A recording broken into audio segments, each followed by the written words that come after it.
everyone, Ashley Mailloux and Mike Beer here with a Grade 1 stakes preview for the Santa Anita Derby this Saturday. It goes as race 10 of 12 on their program. We'll take a look at this field, Mike, and to me, on paper, it really looks like a one-horse race, maybe Imagination's one to win.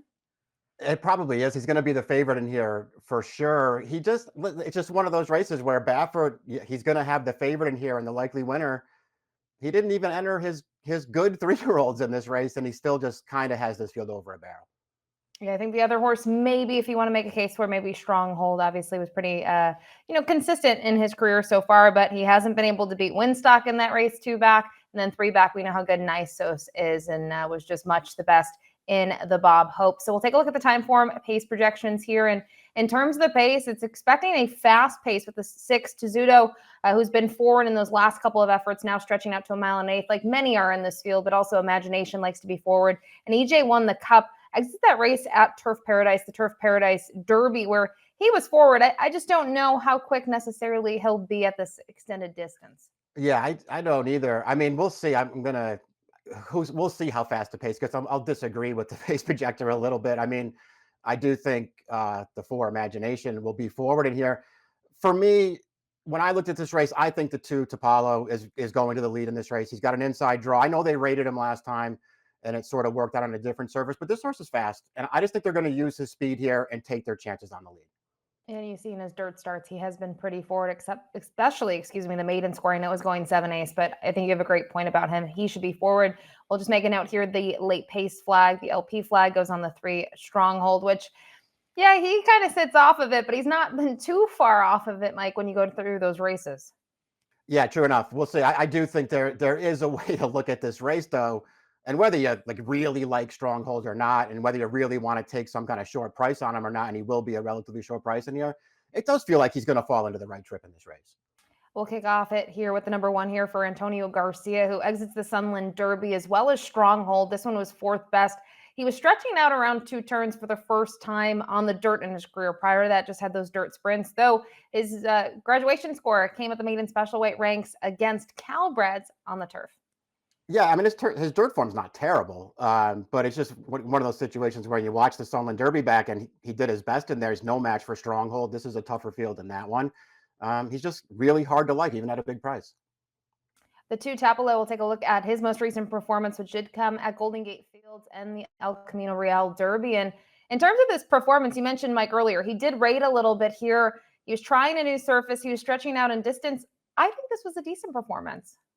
I agree. I thought he ran pretty well in this race. He did rate early, but they went early also to try and break that race open around the final turn. And you can see through the stretch, it didn't quite work out. That's a good horse, though, and Endlessly, who's just sort of running him over late. I mean, this horse did a lot of good things in that spot. And I think it at least gives you hope that more distance, isn't a real problem for this. I think he'll get the 9 furlongs. I expect him to be aggressive in here, actually. And listen, you only have to go back to December. He ran against Imagination that day. I know his Imagination was very early in his career. They hooked up. This horse was beaten a neck by that horse who's going to be, 3 to 5 in this race? Yeah, the price difference between the 2 will be drastic. And you mentioned Endlessly came back to win the next time out at Turfway Park. And I know there's been some debates where we'll see him next. So I agree. I think he's a little bit of a wild card in here. He's 5 to 1 on the morning line. I'm hoping that he could float up from that. But I think anything around there is a fair price. Now, the 3 Strongholds up next. We talked about the Sunland Derby. The 1 exits that race. So does Stronghold. We'll take a look at that performance in general. And he performed as the favorite here. I'm not sure overall what he really hooked with his other 7 competitors, but, he's able to pick up that second career win. Yeah, he runs okay in this. I appreciate the fact that it's another progression for him, another step in the right direction, up to an 89 buyer. He wins pretty comfortably at the end. It's not a good field, but he gets, just does what he's supposed to do. So, from that perspective, it's a good thing. He's supposed to get a really good trip in this race. That's a good thing. I feel like I'm probably just being a little too hard on this horse, actually, because I hate the Los Al Futurity as a race. And I hate that he didn't win that day after getting a really good trip and failing to put away Winstock. I don't know. I probably should get over that, but I haven't yet. And I don't want to bet him at a short price on yet. No, I agree. And we can dive into that a little bit more when we talk to Winstock about the race in general. Now, the four Imagination we mentioned, morning line favorite, looks extremely tough. We'll take a look at his most recent performance, another win, a grade 2 event. They've done everything right. They've stepped him up bit by bit. This was him tackling graded stakes competition for the first time. And again, he had to really work for it. And we saw that at the mile, 2 starts back now, had a little bit of added distance, a mile and a 16th, but he's going to get the best of Wind Me Up in those final jumps. Yeah, exactly. It's one of the things that I think you want to be concerned about with Imagination in this race, because it didn't look like that was going to be a hard race for him around the final turn, and then all of a sudden he can't put Wind Me Up away, and he's dueling through the stretch. Same thing, 2 starts back, and I know that he was in against a well-regarded stablemate of his there, but he got past Maimon in the stretch of that race, and then he couldn't put him away, and he wound up settling for second. And we already talked about the race against Topalo early on at Del Mar. Same thing. He could not put that horse away. They're dueling through the stretch, and a long shot comes and runs him down at the end. I'm concerned about that kind of stuff with this horse. It seems like he wants to hang a little bit in the stretch, but the talent's pretty apparent, and this is a great spot for him.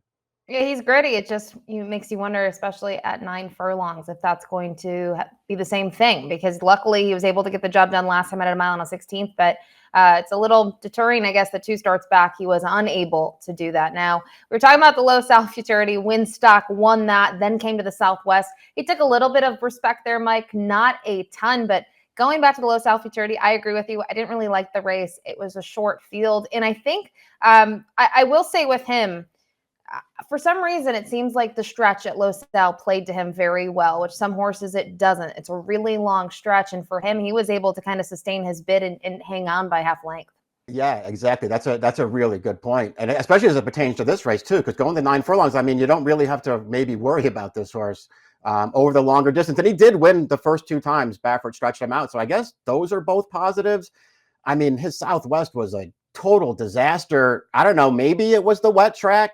I don't know what to do with this horse. Actually, I'm not a big fan of his. He is a good price in here, though. It's one of those races where I want to be interested in somebody at a good price. I just couldn't talk myself into Winstock. And I think it's going to be interesting to see how much tote action he takes. You mentioned he's 8-1 on the morning line. I wouldn't take too short of a price on him, just knowing that the Southwest, I mean, he had nothing to offer really in that race. And even if you try to make excuses for him, I couldn't make a big case. Now, the number 6, Tessuto, is another price on the board, was able to graduate last time out in his 3rd career start. I think the most promising thing of that, and maybe you'll agree, Mike, is that he was able to stretch out nicely, and it seems that's what he needed. Yeah, I think that might be true. We'll see. And he did run, a relatively fast race on debut too, sprinting. So I guess that's a good sign. He's lightly raced. They're going to step him up here and just sort of see what they have, I guess. And they got lucky in the fact that it didn't come up a particularly compelling Santa Anita Derby either. So those are positives. I just kind of thought he got a perfect trip last time when he won, and I wasn't that impressed with him. And Umberto Rispoli had been on board for those 3 starts. A change. Kazushi Kimura has the mount. The number 7, McVeigh. He's a horse that I wonder about at a little bit of a price. I just feel like John Sheriff's with these horses, they take a little bit to get going. And he was 3rd best last time out. He did have a little bit of trouble, I felt like, in that race. Not a ton, Mike, but maybe it was something that he could work off of. He did get an 86 buyer for that 3rd place finish. Yeah, he did have trouble on the first turn of that race, and it's worth going back to watch it. Imagination did as well, but this horse, he just got carried out really wide on the first turn, and it at least cost him position. I don't know about you. I kind of wanted to see him do a little bit more running after that, and he just never really got himself involved in the race. So I'm not sure how good this horse is, and it's not like the 5-1 on the morning line, gets me all excited about taking a shot with this horse. No, I think if it was double that, maybe you'd be willing to use him a little bit more, at least in the exotics, right, from an underneath standpoint. And they spent a lot of money on him, $1.25 million. But so far, can't forget, he's an 0 for 4 maiden. And we'll round out the field, though, with the 8, EJ won the Cup, who won the Turf Paradise Derby. And he did it pretty nicely. Now, he didn't face much. Last Call London's kind of a horse that likes to get those minor shares as the runner-up in that performance. But it was his first time facing winners. I think the one thing that I didn't love, I know it's a different track, his numbers, they took a little bit of a plummet there. Yeah, it did not improve as far as figures go. It feels like they're just kind of taking a shot here. Really good connections. The last 2 races, the 2 best races he's ever run, I didn't see him making the lead in here, and I doubt he can win if he doesn't get there. So a field of 8 for the Santa Anita Derby, top pick time here. And yeah, we're not getting creative here. I mean, there are some reservations to be had about Imagination. We know this horse will be a very short price, and the distance and sort of just kind of grinding it out at the end. He's been on the winning side of it and the losing side of it. It's a tough decision to make with him. Yeah, I think so. I mean, I wouldn't argue too hard with anybody who told me that they don't like him that much and they're just going to try to beat him in here. I think that's all. That's fine. I just couldn't find the horse that I was that interested in betting against him with. I hate this race. I'm not interested in betting it at all. I'll put Imagination on top and see if he can improve just a little bit. All right, we both have Imagination on the top spot underneath Stronghold. 4-3-2-6 for Mike, 4-3-5-2 for me. It's the Grade 1 Santa Anita Derby this Saturday out west. Best of luck.